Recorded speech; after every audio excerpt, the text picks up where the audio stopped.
তারকেশ্বর যাব বলে আমরা বাসে উঠে পড়েছি, দেখো বসে আছে। এই দেখো আরেকজন উঠবে, তারপরে বাসটা কোনো ছাড়েনি, ছাড়বে। আর আরেকজন হাফ রাস্তা দাঁড়িয়ে আছে, সেও উঠবে। তারপরে বাবার ডাকে তো পৌঁছাবো, অবশ্যই যাবই, বাবা যখন ডেকেছে। চলো গিয়ে আবার দেখা হবে। হাওড়া স্টেশনে যাচ্ছি আমরা। এই দিদিটাও প্রচুর ভিড়, প্রচুর ভিড়। দেখো চারিদিকে লোক, আজকে যাবে বলে শেষ সোমবার না, প্রচুর লোক। বেশিরভাগ লোক তো সব একরকম জামা কাপড় পরে এসছে। এই যে স্টেশনে এবার ঢুকবো, টিকিট কেটে ট্রেনে উঠবো।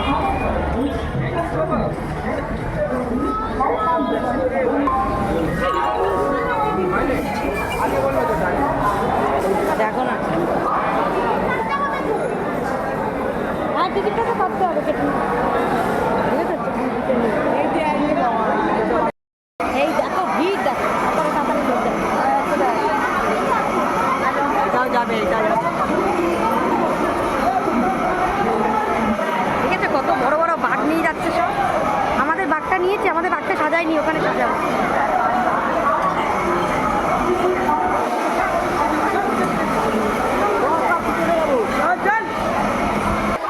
এই দেখো ট্রেনে উঠে বসলাম।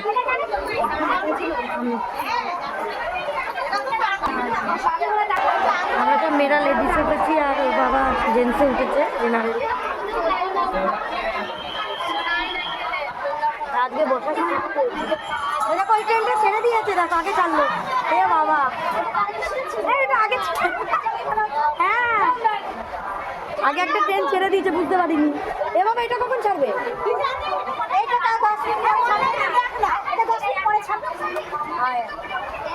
এই জন্য এটা ফাঁকা ছিল, আর এটা ভিড়। আমি বুঝতে পারি ট্রেন থামলো, কি ভিড় দেখো।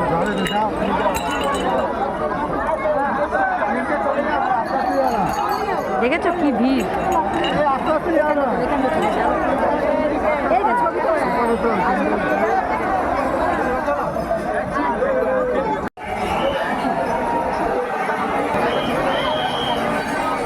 বন্ধুরা, সবাই ঘাটে এসেছি স্নান করতে। এই দেখো এখানে কি সুন্দর একটা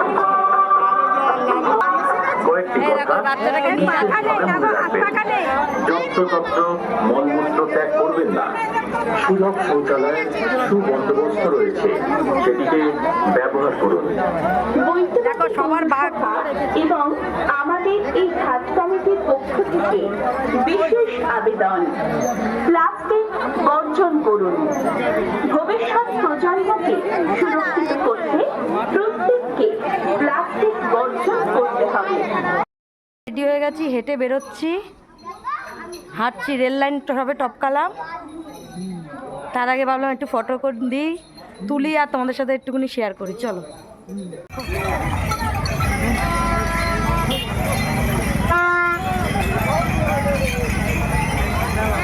কত কাতারে কাতারে লোক যাচ্ছে।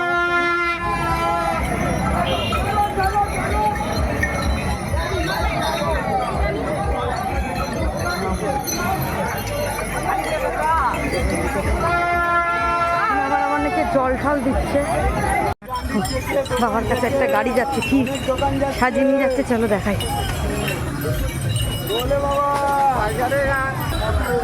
দেখো কত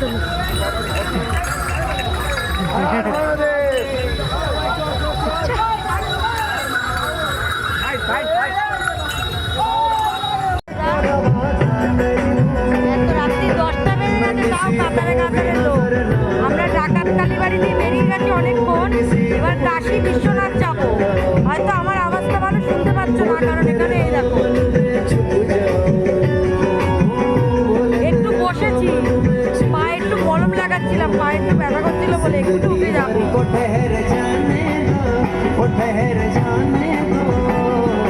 কাশী বিশ্বনাথ যেতে যেতে আমাদের 11:30 বেজে যাবে। আর ভোরবেলা হয়তো লোকনাথ মন্দির পৌঁছাবো, আর 7টা 7:30টার মধ্যে তারকেশ্বর পৌঁছে যাবো।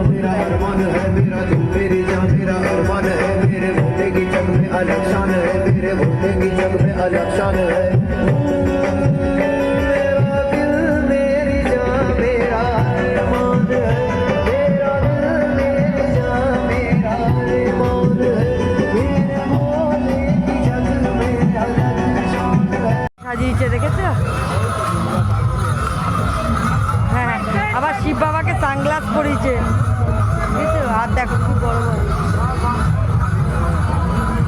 এখন রাত্রির 2:30 বাজতে যায়, তাও দেখো কাতারে কাতারে লোক যাচ্ছে।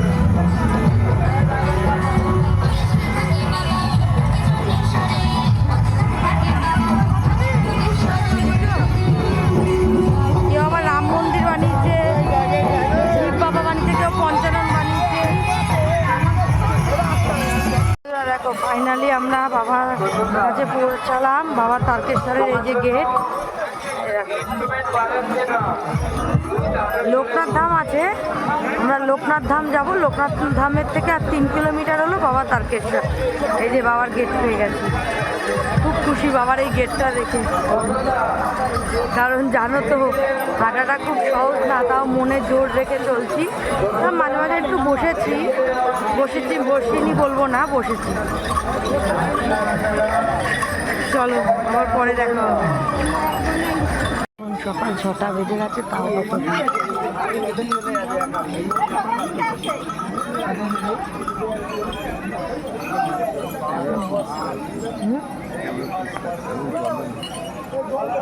এখনো আমরা জল ঢালিনি।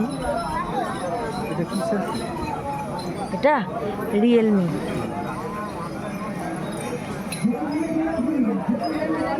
এখনো দেরি আছে, ওই সোজা যাবে, তারপরে মুখ ঘুরে। তা এখন কটা বাজে? 6টা বাজে, তো 7:30 8টা বেজে যাবে জল ঢালতে ঢালতে। এখনো কত লাইন, সব সকাল হয়ে গেছে।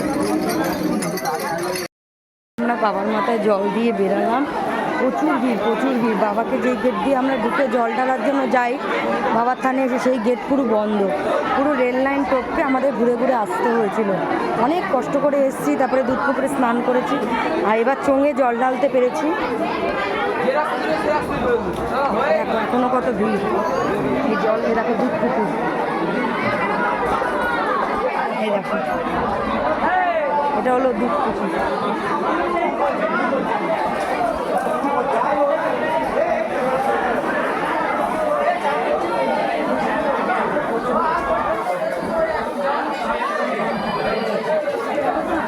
এখনো কত লোক, নানান ঘাটে নানান রকম লোক।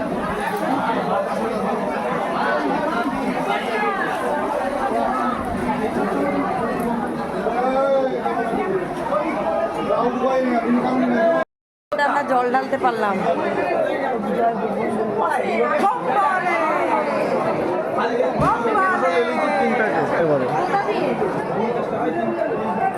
চলো ভিডিওটা এখানেই শেষ করলাম, আমার বাড়িতে গিয়ে দেখা হবে।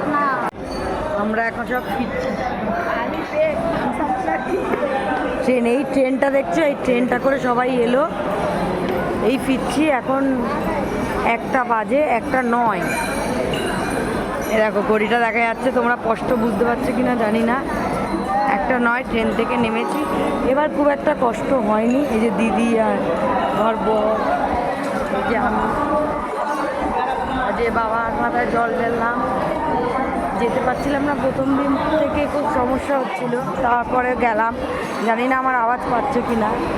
এই ট্রেনটাও তারকেশ্বর দিয়ে এসছে, যেহেতু শ্রাবণ মাস, হাওড়া থেকে অনেক কটাই তারকেশ্বর স্পেশাল দেয় ট্রেন। চলো ভিডিওটা এই পর্যন্তই, আবার একটা নতুন ব্লগের সাথে দেখা হবে। টাটা।